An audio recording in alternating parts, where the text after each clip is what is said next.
What's up, everybody? This is Steven. Hey guys, this is Alan. And welcome to another episode of Paint Talk. Today we're talking about Bondo, Yep. Putty, and Water putty Spackle. and wood filler. And wood filler, which is just another type of spackle made for wood. So why don't you start with that one? Wood filler. Wood filler? Yep. All right, we got this one here. This is our Elmer's wood filler. This one is the stainable one. That's Stainable? important. Yeah. Yeah. You ever I always seen forget that? about that. It's pretty I cool. always forget. Obviously, you want to double check that you're using the stainable or the paintable. Anyway, yeah, that one is used for areas where you're going to stain so that you can fill it in and then still use the stain over it. I'll be honest, I'd be cautious because even if you do, it's very rare that the stain is going to match. It'll sort of be obvious a little bit that If you use the stainable and then you do stain, it will be noticeable. Yeah. So it's not definitely going to look great. I've never actually tried it. I know they had it. So you have stainable and you have all of them are paintable. We The have used stainable it is also paintable. on a couple of times where a painter accidentally damaged like a cabinet or something. Yeah, never happens. So That never I've never happened. used it purposefully. We've had to use it at a couple instances where we had to like try to fix something. That But never anyways, yeah, that didn't happen. But when it did, it didn't. Anyways, yes. When it did, but it didn't happen. When it did, but it Hypothetically, didn't just happen. hypothetically. Hypothetically, if you damage somebody's, It will not match 100%. It'll look good, but it won't match 100%. Just know that, so it is what it is. But yes, but it is a cool tool to have. And it's interior and exterior. Wood filler. I'm gonna open it up. Is that okay? Go for it, Hey, yeah. audience, do you mind? Do you mind if we just take a second, slow down a little in this life? And there you go. If you open it up and you can see the texture of it, it feels a little grainy. Yep. And that is the difference between like putties or like spackles. When they dry, they're not as grainy. Yeah. Which this is why you use this for wood, because it will feel a little more grainy, like wood has wood grain in it.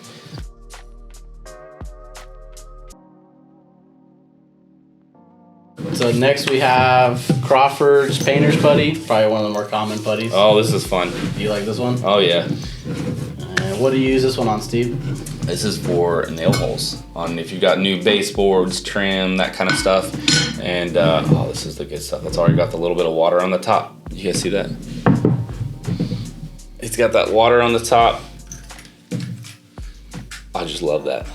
But really what you do, is you take a scoop out. All right, Alan? Yep. Here's a scoop for you. Thank you. I'm gonna show you guys how you use it.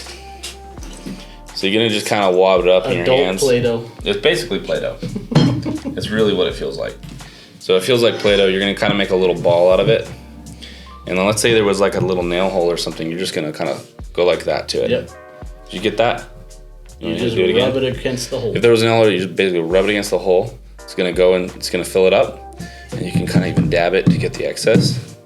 Basically, it's fun. You can carry this around with you rather than having to use you don't have to use like a spackling knife or anything, putty knife. You just get to walk around with some Play-Doh and fill up some nail holes. Fun. Yeah, like there's drier, like I like this one because it's a little wetter. Yeah. There's drier spackling that people will use sometimes and then they go overkill and they'll put way too much around the hole. I see a lot of DIYers do that. And on a textured wall, if you do that, it can actually cause that area to now be visible. This stuff's cool because you can just, like you said, just You can use this on drywall holes too. Yeah. Little nail holes. But most often you're going to use it on like wood trim and doors and just fill the trim up. But you could definitely use this on small little, so you got a little spot in the drywall as well. Drywall anchor or something. Mm-hmm. Yeah. Yeah. So it's a really good product. It's kind of fun to play with. So maybe buy a little bit just for that sake. Yeah. You know? You can paint it and then you have Play-Doh in whatever color you want. That's true. Don't Durham's water putty. Yep. This one is rock hard. See that? And it's going to be as strong as this guy, Mr. Durham. Yep. All right. I like this stuff because it looks like it's from the 50s. That's the main reason. Yeah. But it's powder. So this is actually a can of powder. This one's cool. We use it a lot on exteriors to level out like old siding. It's a powder. You mix it in like a lot of guys will do it like in a little drywall pan. You kind of mix the powder in and then add water and then make like the paste out of it. You want to get it to a consistency that's pretty easy to spread out. The one thing I'll say is this stuff will dry super quick. Yeah. And once it gets dry, super quick, rock hard. It's also kind of hard to sand. Very so I would hard say to sand. The Bondo and this one are the hardest to sand. Yes. So like these, once you've applied them, you can sand. Just a quick little sand, it's smooth. Yeah.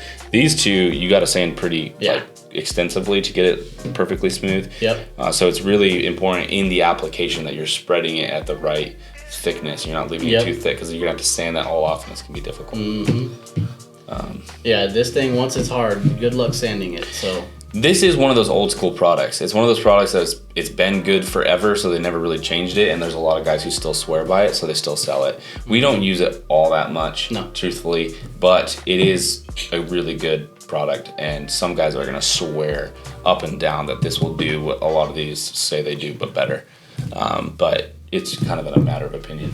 Yeah. You've got some old school guys who really love it. Yeah, it also depends on like what surfaces you're talking. Because I have found that I do like that stuff for like old siding and stuff like that pretty good because it gives it a little bit more integrity and rigidity. But like on an interior, it's kind of overkill. You don't really need it. I mean, they say like this is good for repairing furniture, for repairing plaster, for repairing like wood, filling knots, and even for like molding if you're trying to like repair a corner or something. Yeah. So like there's guys who would say like, no, you don't even need Bondo, just use Durham's Water Buddy.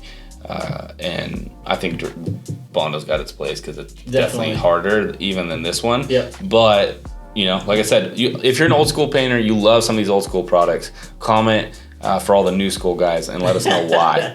What about this one? Hopefully you look like that guy. If you're gonna comment, you better look like that guy. Yeah, there you go. There you go. There you go. The only thing I'll say too is that this is harder to shape than Bondo. Yes. So like on exterior trims, like when you got like two fascia boards and they've kind of like rotted on the edge. Yeah. Like it is good, but it does better. Like I don't know, Bondo will help you shape it better. So I just find that it's a little easier when you're trying to like hit an angle or. Again, you're gonna get some haters right now, Alan. This sure. literally says mold strong figurines. Yeah. People are making figurines out of this. So if you you know what, this would be fun with your kiddos. Get some of this and you can make a little. Look, they literally have a little puppy. They're making a little dog with it. Make a little action figure. Yeah.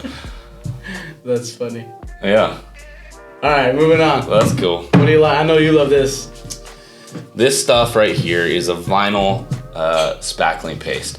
So you have spackles like your traditional spackling paste is kind of like basically designed mostly for drywall repairs. However, most spackling you could also use on wood. You could take spackling, fill in wood and trim, and instead of using one of these two for wood trim, you could technically use a regular spackle, but it won't be as hard as these two once it dries.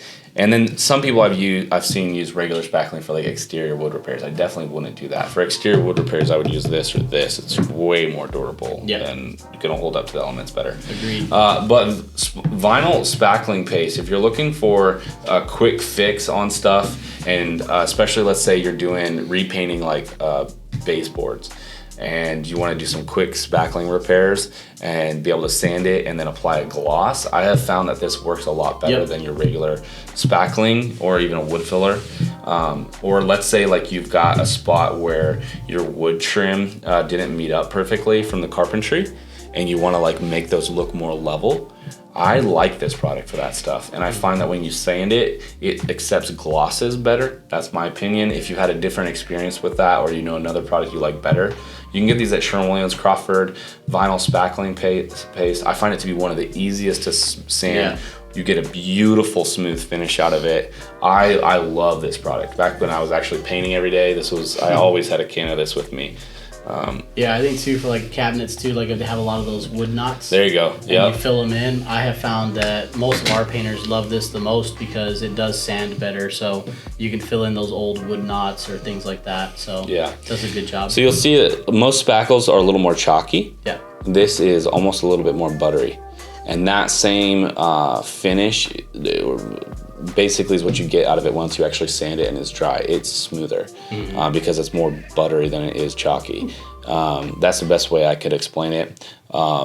and try it. If you've never tried the Crawford's vinyl spackling paste, a lot of painters haven't. It's not as popular. I just think it's not as well known. So I would definitely recommend you at least try it. Cabinetry, anything with a gloss, I feel like you're going to end up liking it better. Yeah, even like on, like, you know, people get those real thick trim boards, the farmer style, whatever. Yeah, if you got like a lot of knots or just little things in the wood that you're trying to make it as smooth as possible, I agree. I think it definitely does a better job because you can sand it too once it dries way better than regular spackle. Yep. Good news is it contains no mercury. Oh, there you go. It's always funny, yeah. You can still use it. It's a multi-purpose, pre-mix, ready-to-use vinyl patching compound. You okay over there? I'm good. Opening up a Bondo. Yeah, it's just a really good spackling paste. So let's talk about Bondo. This stuff's messy. I don't really want to open it. We can't. Yeah, we don't want to open that. But it is a great product. Bondo, if you got something that you need to patch that's on the larger size. So let's say you've got a piece of fascia board on the outside of your home, and that fascia board might be 2 stories high or on a peak, on an eave, and it's got a little bit of rot on it, and it'd be really inconvenient to try to replace that whole board. But you don't just want to fill that with a spackling because it might kind of break down, crack open over time. You want to use Bondo. Bondo is also used for car repair, so if it's strong enough for that, it's strong enough for wood. Right. They even now make, we used to just, back in the day, we would just use the regular Bondo. But now they make a Bondo that's a little more specifically designed for wood. Yeah. And you want to talk about the catalyzing and or the hardener, basically? Yeah, basically you have to put a little bit of hardener in with the actual Bondo itself, and then from there you better work fast because you've got.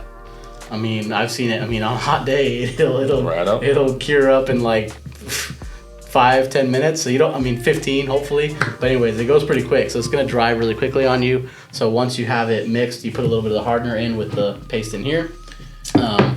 You better go quickly because it will start to harden very, very quick. And what I will say about Bondo is that if you are going to form it or give it edge, a lot of guys will actually cut the form and then put it up against and then just put the Bondo in it, and it'll cure so quickly, and then you can just kind of remove that molding, if you will. So guys will create a temporary molding out of a couple pieces of trim, and they'll put it up against the 2 fascia boards, fill it in with Bondo, pull it off, and now you have a nice clean edge there you can just sand and clean up. There's guys who are wizards with Bondo, and I've always been impressed with what they can do. Absolutely. I will also say, as good as you can be and do it the right way, Bondo can also become a complete mess. And I've seen some really botched Bondo jobs where they just got it freaking everywhere. Kind of like that spray foam insulation. When people use that stuff, it can get everywhere too. But anyways, if done properly, it's actually really cool and very, very hard. However, again, it's not the easiest product to sand down either. If you do make too much product everywhere, it doesn't sand very easy. Yeah, and obviously the more of the hardener you add, the faster it dries. So if you need a little bit of working time, add very little of this. But if you don't add any or you don't add enough, then it kind of just stays sticky. Right. Which you don't want. So play around with it. Practice with it. You should, yeah. Making a little bit and then seeing how that goes is always a good idea. Yeah, absolutely. So I hope you learned a little bit about, spackling, putty, and Bondo, because really these are all really great fillers, you could say, that will help you get a better finish at the end, and they all have their different advantages and disadvantages. It's definitely important to test a few and see what you like, what you worked with the best. For example, I almost never use this. I always was able to get by on wood trim with this stuff or one of these, and then everything else that I wanted a more smooth finish, I used that. So there's some that some guys are gonna swear by, and some that others may not like as well. So I hope you learned something, and make sure that you stay tuned for more episodes. Subscribe to our channel. Hit that alert bell, right? Is it a bell, Nate? The notification. Hit the notification thing. Also, share, give us a thumbs up. Good stuff. Good stuff. Thanks, guys.